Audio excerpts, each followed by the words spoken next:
चलो मित्रों, आज આપણે બનાવીએ છીએ લસણિયા તીખા ગાંઠિયા। તો એની માટે આપણે શું સામગ્રી જોશે ને એ હું તમને બતાવું। પહેલાં તો આપણે 2 વાટકી ચણાનો લોટ લીધો, ઓકે। પછી આવે નમક, એટલે આપણા સ્વાદ અનુસાર આપણે નાખવાનું છે લોટ પ્રમાણે। આમાં બહુ ચણા લોટમાં બહુ મીઠું જોઈએ નહીં। પછી આવશે આપણે 1.5 ચમચી આપણે મરચું નાખવાનું, વધારે ખાતા હોય તો વધારે નાખવાનું, વાંધો નહીં। અને પછી આવશે અજમો, આ 1 નાની ચમચી અજમો છે, એ અજમો નાખવાનો। પછી આવશે પીસેલું લસણ 7 કળી, અને આને આપણે બધું મિક્સ કરી દેવાનું છે। હાથ પણ નહીં બગડે અને ગાંઠિયા બની જશે, બિલકુલ હાથ નહીં બગડે। મિત્રો જોજો તમે ને, બનાવવાની બહુ મજા આવશે તમને, અને ફટાકે થઈ જ જાય। આપણે ગરમ ગરમ નાસ્તો સવારે કરવો હોય તો બહુ મજા આવશે આમાં। પાણી નાખતું જવાનું અને મિક્સ કરતું જવાનું, અને આની અંદર 1 ચમચો થઈ જાય, ખાસા ઘાંટો પડશે આની અંદર તમારે, અને બહાર નહીં તમે ભૂલી જાશો એવા ગાંઠિયા બને છે મસ્તીના। અને સ્મેલ તો એટલી મસ્ત આવે, આપણે તળીએ ત્યારે આવી રીતે બરાબર ઘૂંટી નાખવાનું। એક પણ ગાંઠ ન રહેવી જોઈએ ગાંઠિયાની અંદર।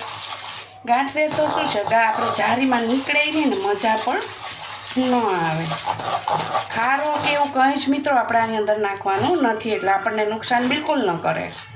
ખારો છે ને આપણે આતેડાને બહુ નુકસાન પહોંચે, એટલે બને એટલી ખારાવાળી આઈટમ ઓછી બનાવવાની છે।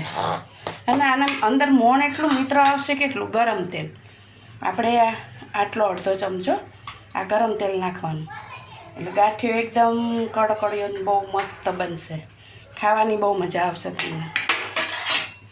પછી એને આવી રીતે ઘૂંટીને તેલ બધું અંદર પચાવી દેવાનું, અને પછી આપણે એને તળવાનું। જો આપણે ગરમ તેલ નાખીને મિત્રો હલાવી નાખ્યો છે બરાબર, એક બી ગાંઠ નથી ને, એકદમ સ્મૂથ। હવે આપણે છે ને આની અંદર ભરી લેવાનું છે, ચમચાની અંદર ચમચો લઈ અને જારામાં ભરી દેવાનો, અને આવો સરસ રાખવાનો, એટલે તમને ચમચો હલાવવામાં તમને એટલું ઇઝી લાગશે। અને બીજું કે તમારે હાથ બિલકુલ ન બગડે, પૂરા ગમે એટલા ગાંઠિયા બનાવો તમે એકદમ ચોખ્ખા, એટલે આ છે ને બનાવવાની બહુ મજા આવે। આપણે આ ચોખ્ખા હોય, છોકરું રડતું હોય, ઘરનો બેલ વાગ્યો હોય તો ફટ દઈને જો આવા ચોખ્ખા હાથ હોય ખોલી આવીએ આપણે, કોઈની ફોન આવ્યો હોય તો બધી ઉઠાવી શકો, ધોવાની ઝંઝટ નહીં। બીજું કે આ જારી તમારે છે ને આની ઉપર મૂકી દેવાની, એટલે એનું કારણ શું કે ઉપર લોટ બીજો આવે નહીં, એ બી ઉપર તમને મિત્રો બતાવીશ। અને આને બંધ કરી સરસ રીતે, અને આની અંદર આપણે પાડવાના છે ગાંઠિયા, જો આવી રીતે એકદમ ઇઝી ફરશે, આવી રીતે થાય ને સરસ, એટલી મસ્ત સ્મેલ આવે। પછી આવી રીતે ઉપર લઈ લેવાનું ને આવી રીતે મૂકી દેવાનું, એટલા માટે કેમ કે આપણે લોટ ચાલુ હોય, એટલે આને પાછો ઊંધો આટો લઈ લેવાનો સંચાની અંદર, ગાંઠિયો એવો સરસ ફાટીને સરસ ચોખ્ખો થઈ જાય, એકદમ ક્રિસ્પી, મોટો ઘાર પડે, જો ફૂલે છે કેવા। ખારો પણ નહીં નાખવાનું આપણે, અને ગરમ પાણી નાખીને તમે ફેણો ને તેલ, પાણી ગરમ નાખો તો બી ચા જેવું ચાલે, ઠંડુ નાખો તો પણ ચાલે, મેં તો ઠંડુ જ નાખ્યું છે। અને આ રીતે સરસ આમ ખાશો એટલે તમે યાદ કરશો ના, ખરેખર દુકાનના ગાંઠિયા તમે ભૂલી જશો, સરસ ક્રિસ્પી બને, મસ્ત બને, એક ગ્લાસ આવી રીતે બનાવવાના। કોમેન્ટ કરજો મિત્રો, લાઈક શેર સબસ્ક્રાઈબ કરજો, ગમ્યા કે નહીં, ભાવ્યા કે નહીં મને કહેજો, એટલે મને ખબર પડે કે તમને આઈટમ ભાવી છે કે નહીં।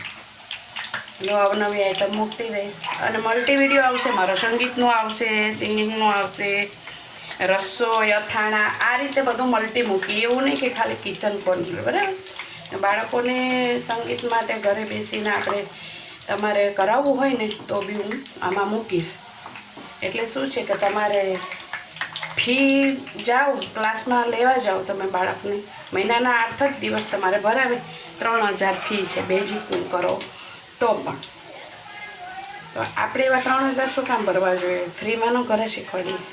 હાર્મોનિયમની અંદર પાસાની પર હું લખી આપીશ કે આને પછી આને, એટલે તમને સમજાવતા પડી જ પડશે અને પાછો સમજતા પણ તમને ઈઝી પડશે કે આને શા કહેવાય કે રા કહેવાય કે ગો કહેવાય કે રીતે. ઓકે મિત્ર, આ થઈ ગયા આપણા લસણિયા ગાંઠિયા અને આપણે હવે કરીશું સર્વ. આ ગાંઠિયા આપણે છે ને મિત્રો આવી રીતે બનાવવાના છે અને આપણે જો મરચાંનું આ મરચાં આપણે મોરા ભાવે તો મોરા, તીખા ભાવે તો તીખા, અને ઉપર હિંગ મરચું તો ના હોય, હિંગ મીઠું બે લગાવી અને તમારે ખવાય. ચા જોડે પણ તમે ખાઈ શકો મિત્રો. અને ફટાફટ કેટલી વારમાં થઈ ગયા અને એકદમ મસ્ત ક્રિસ્પી બને. જો છે ને એકદમ એવું ને કે ઢીલા પોચા મસ્ત. જો ભૂકો થઈ જાય.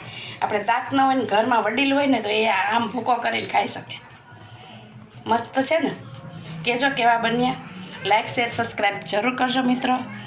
કોમેન્ટ કરવાનું ભૂલતા નહીં.